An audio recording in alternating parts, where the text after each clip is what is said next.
Well, let's have more of that discussion. We are joined by Chief Partnerships Officer at the Youth Employment Service, Tsholo Mogotsi. He joins us via Zoom this evening. Tsholo, a good evening to you. And we also are speaking to Princess Majola, who is a job seeker, joining us here in studio. Princess has been looking for work since 2005. Yes. Since 2005? Yes. That's a long time to be looking for work, and we're going to be hearing Princess's story, but I'm going to let you have the first bite here, Tsholo. Your reaction to the numbers? Are we moving in the right direction? Is it a slow pace? I asked the question earlier that in the quarter prior to the number that we're talking about right now, we had the highest unemployment rate we'd had in 2 years. So I wonder if there really is much to celebrate. Yeah, well, it's better that we're talking about the 1% decrease than a 1% increase. But you're right. There has been a fluctuation over the past 2 years, within a 1 to 2% band. And we haven't moved much from that band. So it's possible that this past quarter is a sign of a change, but it's also possible that it could be more of the same. But I think given the broader macroeconomic developments, there are signs that we might be heading for an economic turnaround. How quickly we will see the results of that, time will only tell. Yeah. Again, Princess, I'm going to bring you in here. You hear the numbers, the data, we get on the news and we talk about, okay, this many million people still looking for work, 1.4% increase or decrease is better than an increase in unemployment. If you've been looking for work since 2005, does that data even matter to you? The data doesn't matter to me because I don't even believe it's true or it's real.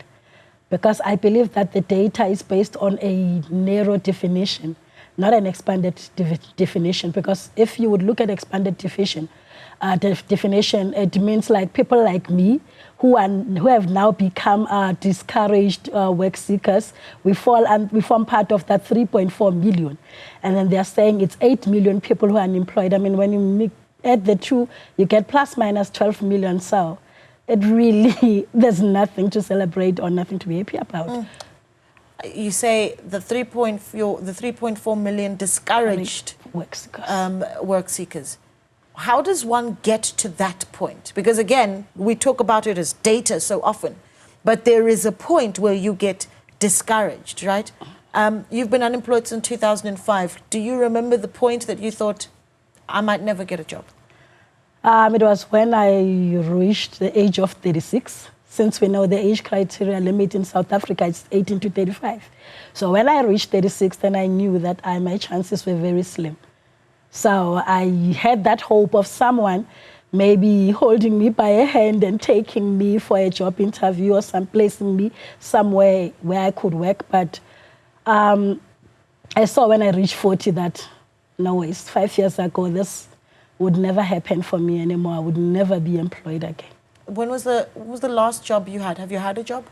I had a job in the retail industry, working at KFC. It was 2002 to 2003.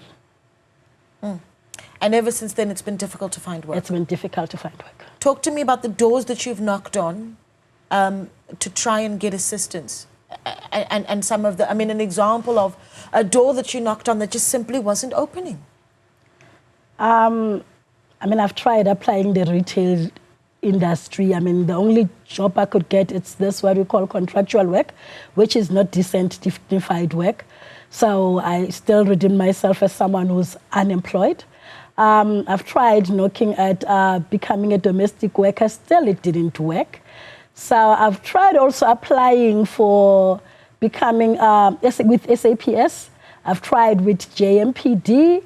I've tried also applying for a government job, becoming an administrator or a clerk, so nothing has worked. What do you think the issue is? Do you think that there's too much? I mean, if you were to think about over the years of you as you've tried to look for work, why do you think there's a struggle for you to get a job?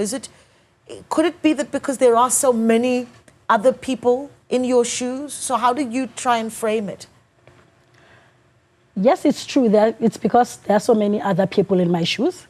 And again, this age limit criteria, we so wish sometimes, us as discouraged workers, that maybe when we send those CVs, they could request a full-length photo so that maybe they could see that you could still work, or maybe even call you for an interview without them just discarding your CV without even seeing you if you still have strength to work, or whether the 40 age when you are 40 years old or 45 years old, that does actually means that you can't be able to work. Yeah. Tsholo, you listen to that story, and I imagine that, yes, you hear quite a few of these stories.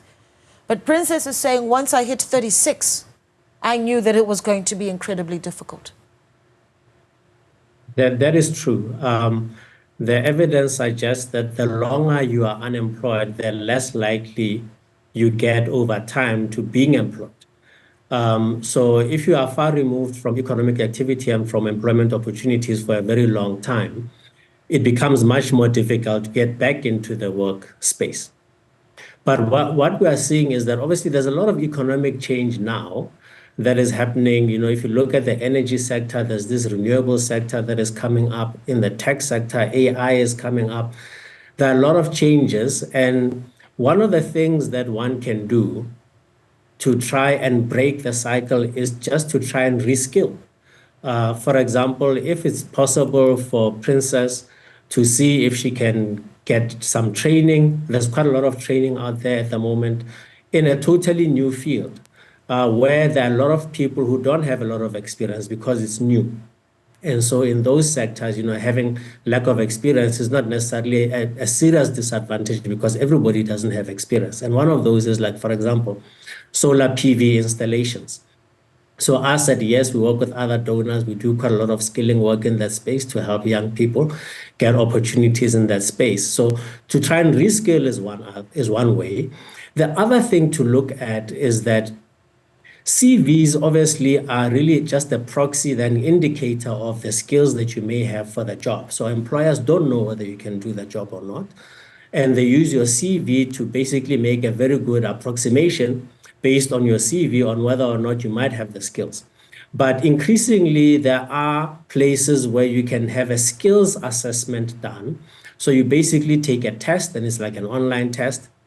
You can get a skills assessment done, and that assessment then gives you some kind of certificate that shows where your strengths are, and you can use that as part of your job search to then give the employer an indication of the type of abilities you have. So there's an increasing movement towards using skills assessments as a way to determine appropriateness of candidates rather than training or qualifications on a CV. So those are some of the options that are possibly open to someone like Princess, but it is very difficult. And I think ultimately the cause of much of these types of experiences is because there are simply not enough jobs out there for the number of people that are looking for the jobs.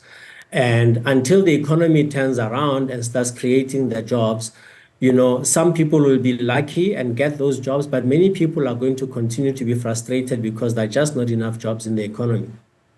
So really, we have to look at the work that is being done. For example, we know there's a big initiative called B for SA, Business for SA, where business leaders are coming together to try and support the government to address some of the big problems in the economy that are creating the constraints for employment. So those sorts of initiatives are giving us hope in the long term. But in the short term, you know, it's about really recognizing there is a huge competition out there for a very small number of jobs. And so, you know, to get access to those opportunities, one has to go the extra mile to try and be a more suitable candidate. So reskilling yourself is really an important option to consider. Reskilling? Is that something you've tried, thought of? I mean, when you hear that, does that give you direction, or does it feel like I've been down that road? Been down that road. Because there are sitters now. We still meet that challenge of the age criteria. It still says 18 to 35. So it's very hard with age. This thing goes with age. Even if you know you're capable of doing something, I mean, even if you try applying for a job for a call center, to become a call center operator, still you meet that 18 to 35. So you can pass all the interviews, but then when it comes to the age, criteria, then that's how you never pass their interviews. That's where you get blocked when you reach there. So if maybe the sitters were considering taking 18 to 59 or 18 to even 50, because I mean, those people are actually breadwinners. Those people are people who are looking after the same youth who are unemployed, since we know that there is a high rate of youth that are unemployed. So it really frustrates one person to know that, I mean, I can't be employed and there's nothing I can do. We've tried, like the business sector, like your NYDA or the small enterprises where you go to get funding to start a small business. Still, the majority of people that are being looked after or considered, it's the youth. So hence, I've been discouraged. Do you have children? Yes, I do. I've got 3 boys and a daughter. What does it look like when you need to take care of their needs? Oh, believe you me, I've been through depression. My 3 boys aren't working. They range from the ages of 27 to 22. My youngest, my daughter, is 14, doing first year of high school. So it's really frustrating when you have 3 boys that aren't working. And it's frustrating that you can't even take them either to a college or a tertiary institution where maybe they could empower themselves with skills or maybe further education. But still, we know that we've got a high rate of unemployed graduates. So it's actually become a mission impossible. Yeah. You've organized yourselves, though, as the unemployed, and you've joined in the assembly for the unemployed. Yes. Tell us about that and what that does and if that's been able to be of any assistance. You know, like we know that workers are organized by trade unions. So we are also trying to organize the unemployed so that they don't become hopeless. We're actually trying to look at ways of creating alternative work so that people don't become hopeless and just look at the government to create jobs for them. Because, I mean, we've been advocating for a basic income grant. And when you advocate for that, they tell you that you are lazy, you don't want to work. Hence, we thought if we could get the basic income grant, that's when we will start cooperatives where unemployed people can start making a living out of something. But that's going to be really interesting to see if that is able to yield results. And obviously, everybody wants to see, you succeed. Tsholo, I'm seeing opportunity here, right? You've got the unemployed that have organized themselves, the youth employment services really looking for people that are desperate to find work. If some of them are over the age of 36, is there a partnership that's possible here between the two structures that perhaps even becomes a funnel for others that are watching? Yes, I mean, us at the Youth Employment Service, we work with youth that are under the age of 35. So in terms of the types of initiatives that Princess was speaking about that focus on the youth were one of them. And what we can offer Princess is maybe to see if we can assist her children that are of working age. With YES, the Youth Employment Service, we have about 40,000 employment opportunities a year, and we take in about 3,000 to 4,000 every month. And the vast majority of those that are taken in by the more than 1,700 corporate partners that we have actually don't have a degree. The vast majority have only matric. So there are many opportunities out there. A lot of them are targeting young people, but there are many opportunities out there that will take people in with only a matric. So I would suggest that, Princess, maybe if you can assist your children to register on a website called sayouth.mobi. It's a mobile website. It's data free. You don't need any data to use that website. You go on there and your sons can register as job seekers. And as all of these thousands of opportunities come up, then they will see those opportunities and they can apply for them. Obviously, it is still a competitive space for those positions, but at least, I think they will be able to see a lot of opportunities pass in front of them, and they will also get a feel for the kind of jobs that are out there. And it may be that, one or two of them may be able to get something in the near future. All right, something to look at. Before I let you go, what do you want us to be thinking about as we reflect on these unemployment numbers and we say, well, at least over 200,000 people were able to get a job? Princess. I think we should be looking at that expanded definition that still says 42% of people in South Africa are still unemployed.